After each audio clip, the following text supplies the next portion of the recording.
Hey there, it's Simon from the Successful Selling Guide. Today, what I want to do is to talk to you about just some hints and tips and really some best practices that I've gained over the years from working with a lot of different colleagues. That could be leaders, it could be account reps, it could be account managers, business development reps, and of course solutions consultants, and also some of my own findings as well. So what I've done for you is, and this is by no means in order. What I've done is created my top 12, if you like, hints and tips, tricks of the trade, if you like, that hopefully you'll find useful, and you might be able to use some of these if you're not using them already. So I look forward to talking to you about what we can do. Okay, so the first one that I'm going to talk to you about is longevity. So I get asked a lot actually, during my career, what's one of your biggest achievements? And I think, over the years, it was probably natural to go to the big wins that I've had, the team have had, those multi $100,000 wins. I've won awards as well,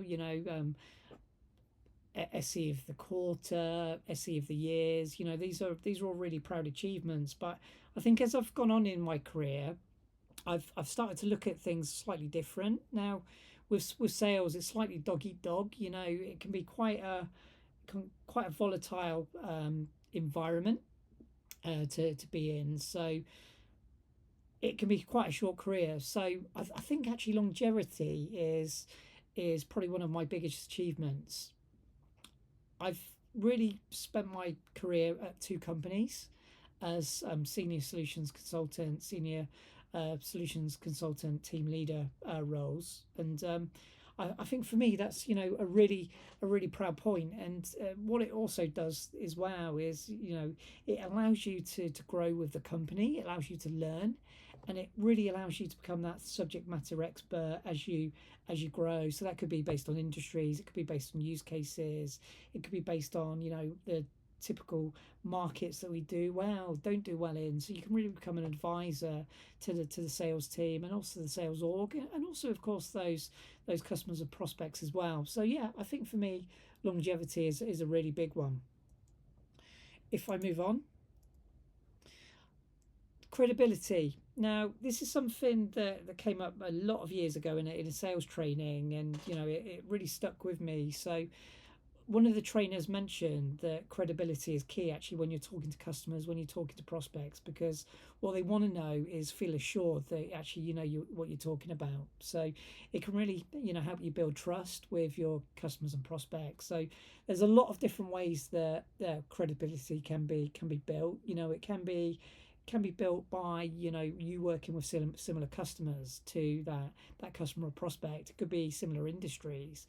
It could be if you're new to the company, maybe you've worked in a similar line to the company that you're working with already, and you can hark back to that experience that you've gained from the previous company.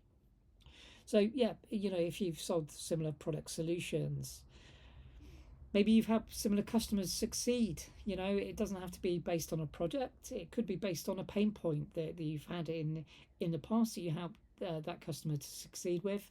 If that current customer prospect that you're talking to, if that similar pain point, you've got instant credibility that you can say, I've helped to solve that pain.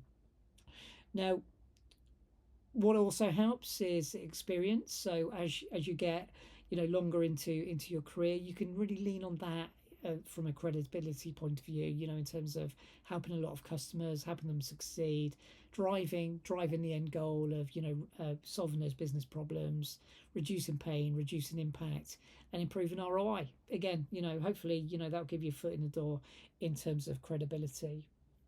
Something else that sort of goes away from that is something that's really important and is probably overlooked as something that is important, is that ability to speak the customer's language. And I don't mean French, German, Spanish. What I mean by this is speaking their business language. So if prospects are called leads, let's refer to them as leads. So so there's a lot of different companies have a lot of different internal language. So if you can start speaking that language, again, that should allow you to get credibility, and lots of different ways you can do that as well. Looking on the website, using AI as an example, could give some indicators of that as well. So yeah, for me, credibility is really key. To start really building that trust and um, with your customers and prospects early. Now, somewhat linked to that is putting the needs of your customers and prospects as a priority. Now, I think it's natural as a salesperson that the first thing on your mind is that deal. We have to win that deal, and that's totally right. As a salesperson, we're fed on deals. We make our money from deals. But what I'd recommend to you is always keep that focus, but actually put the priority on the customer's needs, and prospects' needs as a priority. Because if you don't understand them, that deal won't necessarily follow. So if you can start to understand those needs, that's going to give you a much better chance of progressing through that deal. So don't just look at it as money makers. Instead, focus on actually how you can help. What problems you can solve, what impact can be reduced, what pain can be removed, and importantly, why. Why are they looking to change? Why are they looking to purchase software? Why would they purchase from you? And why would they purchase now? If you can understand those, that's going to start to fill in those gaps and really allow you to put that motion in play. Whereas you're now working with the customer, the prospect, and give you a much better chance of conversion down the line once you get to that stage. Don't be afraid to fail, lose deals. That probably sounds counterintuitive for a salesperson. Why would you want to fail? Why would you want to lose deals? Now, it's happened to me a lot over the years. Unfortunately, I'd love to say that it doesn't, but it does. But from my own perspective, I've got to tell you that you probably learn more from those failures and those lost deals than you would do from the successes. And I'll give you a why to that. Certainly for me, if I do fail, if I make a mistake, if I lose a deal, I don't want the same thing to happen again. So it's a learning curve for me, just to make sure that I learn from it and make sure it doesn't happen again. So once bitten, twice shy, as they say. So let's make sure that actually that only happens once. Learn, act, and then resolve that the next time that you're working on that deal. Hopefully it's a lesser value deal, so you're not going to be bitten too much by it, but it may be one of those higher value deals. So I always look at things as an opportunity to learn. Let's use that as an opportunity to learn, to make sure that next time that doesn't happen again. The say do ratio. Now, this was actually something brand new to me. It wasn't something that I was familiar with, and that was actually brought in by a previous boss of mine at one of my previous companies. So ultimately, what the say do ratio means is that if you're given a task, let's stick to it. And not just stick to it in terms of the task, but actually in terms of agreeing on those timelines of deadlines. So, for instance, if you're, asked to do a project and you say it can be in by 2 p.m. tomorrow, let's make sure you do that. The say-do ratio is going to be a lot higher because you're, meeting that agreement that you've put in place. Now, of course, there are going to be times where you agree to something, things come up, and you know that you're not going to be able to meet that deadline. I think it's totally fine. No one expects you every time to meet that deadline. But what I would say on that, what a recommendation from my point of view, is keep the stakeholders internally or externally informed on that. So if you're doing an internal project, let your colleagues know. If you're doing something on behalf of a customer or prospect, let them know that you might not be able to meet that deadline, and maybe give them a new deadline that you feel that you can meet. So that's going to really help to build the trust within your internal colleague base, as well as your external customers as well. So it's hopefully it's gonna get you into good habits in terms of making sure that if you are saying something, you are able to do it, rather than forgetting about it, losing track of it, and then causing some friction in the future. So as I say, that was brand new to me, but as soon as I heard it, it really made sense, really resonated with me, and something that I've always strived to achieve in my career. So thank you, ex-boss, for showing me that. Now, this is also something that was brought in by a previous head of sales that I worked with, which is ultimately don't get outside by your competitors. And what we mean by that is that there's a lot of competition out there, and those competitions are going to be working hard to get the business of that customer, of that prospect. So if you drop the ball, that's potentially giving a foot in the door for that competitor to take that deal away from you. So let's let's look at this strategically from a point of view. Do your research, use discovery to learn more about the customer, the prospects. So the more of that discovery that you're doing, the more research, build those relationships with the customer. And it doesn't have to just be one point of view. It can be multiple people within the organization. Don't get one-sided with a contact, because you might find actually there's another contact within the organization that actually does favor the competition. So again, don't allow that competitor to get above and beyond you in terms of the sales procedure. Now going back to discovery, I've mentioned it actually already in my tips here, but digging down into what the problems being faced by the customer, what pains, what impact, what goals do they have. These are important pieces of information that you can start to gain, which again, if the competition aren't investigating these, you can use those to your advantage when you're talking to your stakeholder or other stakeholders within the business. Now, you might not be able to get all of that information at once. So again, another technique that I was taught many, many years ago is something called peeling the onion, where ultimately you're uncovering the pains, the problems, the impact, the goals, etc., layer by layer. So it's going to be gradually, investigated, and ultimately the aim of peeling the onion is that once you get to the core of the onion, or in this case the opportunity, that actual core is the real problem, the real pain, the real impact, the real goal. So the first level isn't always that true issue that the customer prospect is facing. So the more you can peel down into that, the deeper you're going to get, the more information, and it's certainly going to help you. And I say, if the competitors aren't doing that, hopefully it gives you an edge over them, and then they're being outsold by you rather than you being outsold by them. Now, this one is really close to my heart as an SE. I've been involved in a lot of different projects. I've been involved with a lot of different colleagues over the years. So being a team player for me is really important. And I don't think it has to just be from an SE point of view. Salespeople can be team players, account managers can be team players, business development reps can be team players as well. So don't do things on your own. Don't feel that you have to do things on your own. As you can see on screen, we're stronger when we work together. So get involved, be a team player. With that strength becomes, again, the chance of a better chance of winning that deal from the customer, from the prospect. And again, going back to the previous slide, if the competitors, they are working solo, again, maybe that gives you an opportunity to outsell the competition by working as a team. So I truly do believe that being a team player certainly makes the chances of winning that opportunity stronger. So be available for internal projects, be proactive, be multi-skilled, and obviously be open to being available to help your colleagues whenever you can. It's going to work well in the long run. Something else that I think is really important, and this again I think can apply to anybody within the organisation, and it doesn't have to just be sales actually, but it could be any of the organisation that you're part of. Be a thought leader.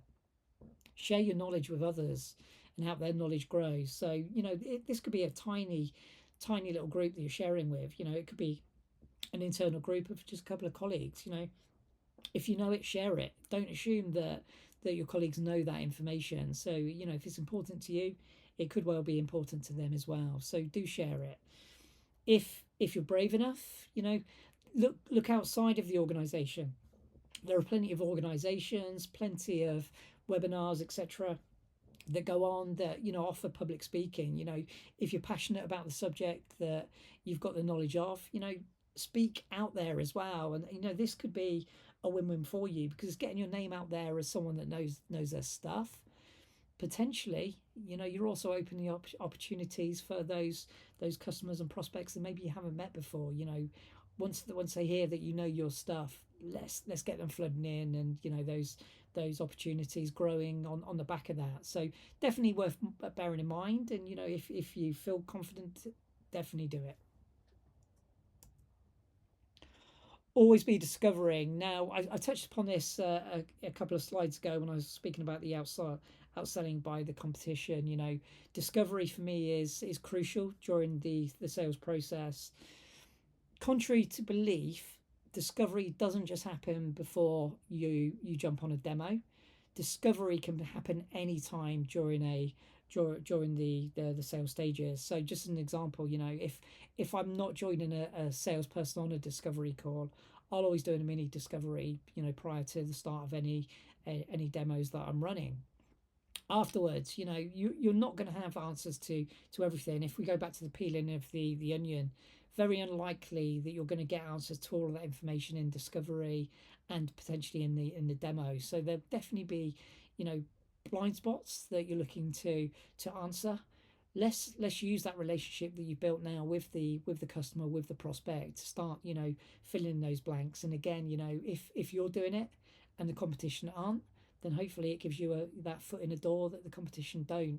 As we get further down the line. So as we get to business cases, as we get to selling to the other stakeholders, C-level, etc. The more information you've got, the more valuable that's going to be when you get to the later stages of the sales process. So ultimately, keep learning, keep asking questions, and it's gonna be to your benefit as you get towards the end of the sales cycle. Now, this is something that's really close to my heart, and as a business in previous companies, it's been really close to the heart of my companies as well, which is engaging yourself in continual learning.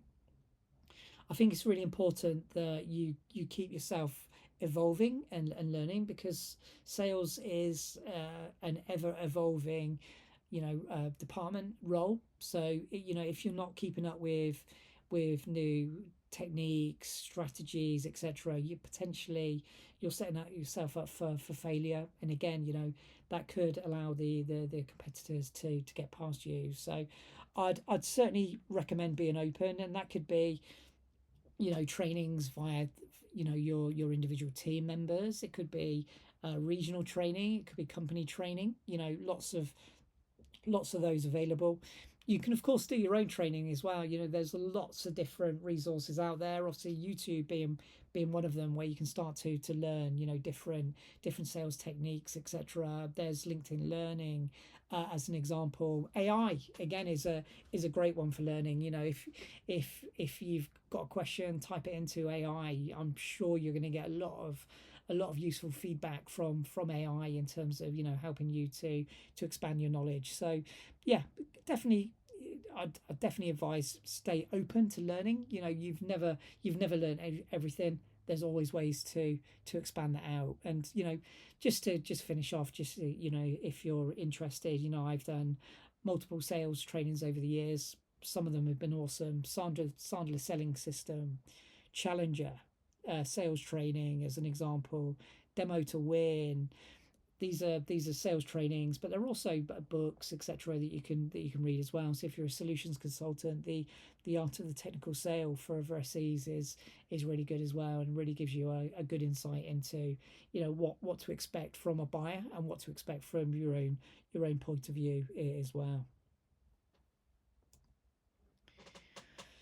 Okay, so getting towards the end now. So in terms of sales methodologies, as you can see on screen, these are really going to help you spot the strong and weak opportunities. So keep analysing those opportunities. So Again, over the years, I've learned to use a lot of these. So Medic as an example, ban being a couple of those examples where you can start to look at the opportunities, and depending on which role that you have, you may be looking at it in different ways. So as an SE, as myself, I may be looking at slightly different to a sales rep or perhaps an account manager. But I think, but between everyone's got a different insight and able to use that data that you've learned from the customer to analyze those sales opportunities. And as I say, it's really important to do that, because if you are missing gaps, it's going to allow you to see those gaps.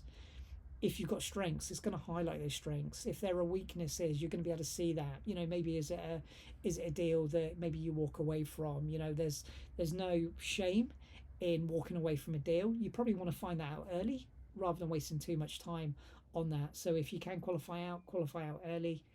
The sales methodologies will certainly help you to do that. And also, it's going to help you to spot any unknown issues that could potentially be a stopper in the future. So again, let's spot those early and rectify them, so that we know, actually, are we in a good position? Is there more work to do, or is it something that we walk away from? Definitely recommended.